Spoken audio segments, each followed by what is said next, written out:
কাছের থেকে অনেকগুলো চিংড়ি মাছ নিয়ে আসে। এবার চিংড়িগুলো একটু ভালো করে কড়াইতে ভেজে নেব। কড়াইতে বসিয়ে নিয়েছি, চিংড়িগুলো সব ফেলে দেবো।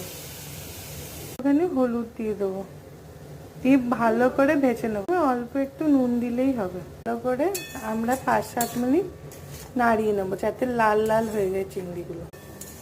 আমরা লাল লাল করে ভেজে নিয়েছি। এরপর এর মধ্যে একটু হাফ করে নেবো, দিয়ে তরকারিটা গরম হয়ে গেছে। এবার একটু তেল দিয়ে দেবো, একটু পেঁয়াজ দিয়ে দেবো, এগুলো একটু ভেজে নেবো।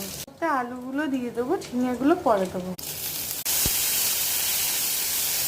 আলুটা একটু ভেজে নেবো, দিয়ে ঝিঙেটা দিয়ে দেবো। টমেটো একসাথে দিয়ে দিলাম, চিংড়িগুলো দিয়ে দিলাম, চাই নুন দিয়ে দিলাম, হলুদ দিয়ে দিলাম আর কোনো মশলা দেবো না। এবার নাড়বো, জল দিয়ে ঢাকা দিয়ে দেবো।